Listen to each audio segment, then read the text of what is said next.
What's going on, YouTube? This is Jim Afanis, and today I want to give you my final thoughts on Techland's Dying Light.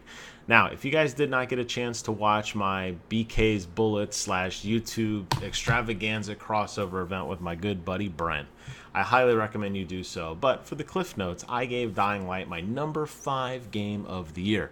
And I love everything about Dying Light. And I realized that I never had completely finished it. I got pretty far in the story, but I moved on to other things. But I said, you know what, it's time to try to clean up that old backlog, and off into Haran I went one more time. Now, obviously, there's going to be spoilers in this video because I'm going to tell you all about it. So if you have not yet played Dying Light, turn this off. Or if you don't care about spoilers, welcome, whatever. Anyways, so what I love about this game, whether you love it or you hate it, and it did pretty well on the Metacritic, it averaged about an 80% or so.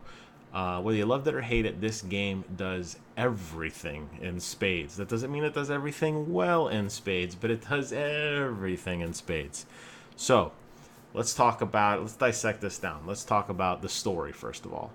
What an incredibly long story. I was not expecting this story to go on as long as it did. And I just kept thinking, okay, it's got to be over, and it just kept going and going and going. Now, if you plow through the main story, which is about 13 missions, it'll take you maybe 15 hours. However, you're probably not going to be strong enough to do a lot of that stuff, and you're going to have to go off on your own and go explore the world, and whether that means just going around free playing and killing zombies to your leisure, or whether that means doing one of the numerous side quests that will definitely double, if not triple, your playing time. So I clocked in about 46, 47 hours, which for a game of this type of stature that's not really an RPG, speaks volumes of how it works and how long it was. The storytelling in the main story is kind of hokey, but you know, zombie games kind of have a hokey story. I don't know. It ended okay, I guess. You know, the guy, the good guy saves the day. The evil guy, Rice, who just is evil to be evil, sets you up in all these different kind of challenge rooms for a while. You're doing a lot of fighting, then you're doing a lot of climbing, then you're doing a lot of fighting again, then you're doing like this time challenge. I mean, I will say the final area, the final level, is a complete summation of everything in the game. You're going to get all the crazy, even quick time events are thrown in there, which I don't remember being anywhere else in the game. So, I mean, they just threw the kitchen sink at you on the final boss. So it was kind of satisfying in that sense. Unfortunately, it was all quick time events, and that's like, I wanted to hit them a little bit just once, but that's okay. But to me, where the story really shines is not in the main story, but in the side quests. Now, the side quests actually hold merit because they actually change the world around you. Whether you blow up a tunnel to get through to another area, or have these zip lines installed, or meet up with a character and somehow later on he gives you advice that he wouldn't have normally given you because you kind of became buddies with him.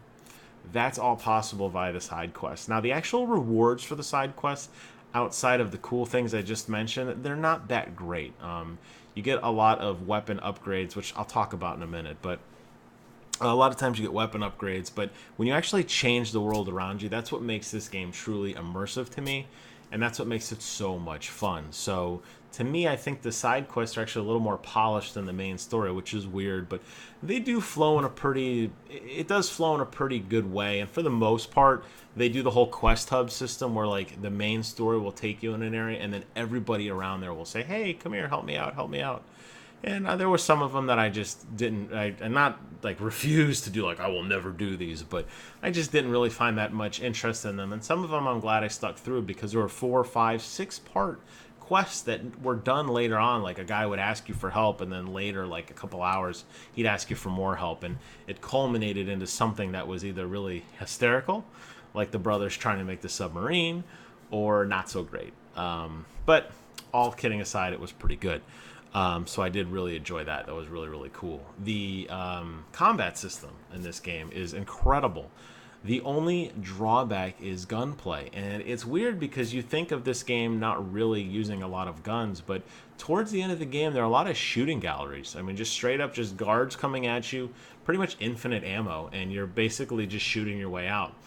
when a game maps the left thumbstick as a zoom, like a push in, like the L3 as a zoom, you know you're in for a bad time. And that's just because shooting is an afterthought in this game, and I would have liked to see it completely eliminated or done a little bit better because it was very clunky and it took away from a lot of the coolness that was the melee combat system and all the insane moves you learn in your skill tree, whether you're drop kicking guys or head stomping guys or snapping legs or countering or jumping over their heads or throwing like stars at them and they explode, or firecrackers, the molotovs. There's so many unique ways to take out an enemy outside of just the traditional mowing them down with really shoddy gunplay.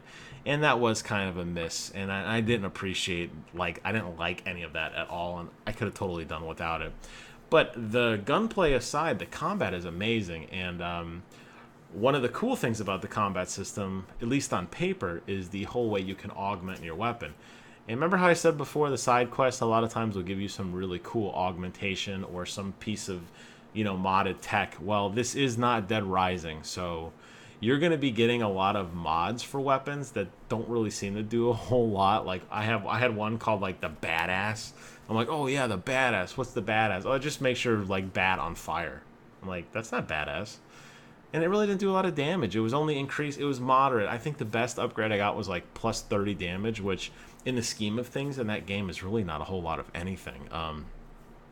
So you get this kind of cumbersome crafting system, and you have to augment your weapons by selecting the weapons, and then you select one of these like runes to go in your weapon that'll increase durability or increase strength or handling. And again, it sounds great on paper, but in practice, there's really not a lot of difference, and you're going to find yourself just basically picking up the highest damage number weapon you can, swinging the hell out of it until it dies, breaks or whatever, throwing it down and picking up another one. And enemies come in such large waves, especially when you need those high power weapons. You can almost swing one, throw it down, pick up a brand new one, and just continue on, because every enemy towards the end has weapons that are way better than anything you're ever going to craft, and it's not even worth investing. So that was kind of a miss. The scavenging system is cool. You walk around and you basically have this like sonar vision where you can like scan everything around you, and it'll show you where enemies and interactable items are. And it is fun early on to go around and collect stuff to get money, which helps you, buy the weapons that you can't earn by just beating them down and taking them away from people. But I found later on it was just, I didn't even utilize it. And, that's terrible they're on. I was a kleptomaniac. I finished with over $300,000. Which is insane because I was buying everything and selling as much as I could. You get a lot of collectibles and stuff that's just straight up like a valuable that just is for money. And then I was just selling all the extra pieces of gear I was finding, or I'm not gear, weapons that I was finding, and I was burning a lot of. I would like build up a weapon just to sell it, just to make more money, just because I don't know. The most expensive weapon I think was like $18,000, and it was a double barrel shotgun that did like 1,700 damage, which is insane, but no bullets. So I got to shoot it exactly two times, 2 clicks, and that was it. I never got to use it again. So the crafting system is there, like I said, whether you want it or not. There's tons of challenges to do. There's time challenges. There's a lot of different kind of climbing challenges. This game will keep you entertained, and that's what I mean when I said at the beginning that whether it does everything in spades or not, it does everything. It's got competitive multiplayer in a sense that you can like invade someone's game and be like a zombie, or you could play with your buddy and go through the story together. Now, I played everything 100% by myself. I did get invaded a few times. It was kind of annoying, but I tolerated it until people left. It was my friends just trying it out. If you have all the DLC, which they're really hyping up right now, the following, which looks amazing. You get some other cool quarantine zones, which are like these tight little challenge maps where it's like an insane, dense amount of enemies that you have to fight your way through. Those are really cool. There's a place called the Arena where you have to basically run around and within a certain amount of time limit, like defuse bombs and kill so many enemies, and that was a lot of fun. Unfortunately, you need more than one person to play because you just have to divide and conquer. And going back to the whole I played by myself kind of thing, it kind of defeated that. But I bought it mostly for the following, all the DLC and the season pass rather. And I have to give my hats off to the guys at Techland because they really packed in a lot of stuff just in the core portion of this game. And again, it's not all glorious. There's a couple goofy little glitches, and some of the story will be like, what? And some of the weapon modifications and shooting might turn you off a little bit, but all in all, what an amazing experience. And I'll tell you what, I had so much fun just getting lost in the world and just walking around and exploring some random apartment, finding some random unmarked quest and just beginning. And some guy's hurt and he needs some kind of medicine, and you're just running around trying to help him find it.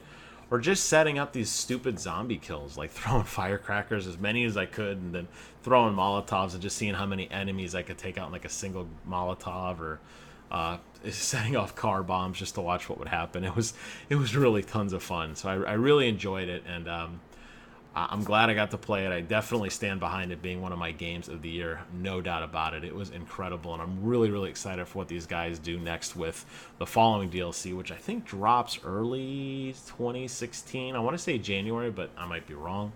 But if you have not had a chance to check out this game right here, it's called Dying Light. It's by Techland. I highly recommend you check it out. It was my number 5 game of the year. I would not lead you astray. Thank you all for watching, and until next time, good night and good luck.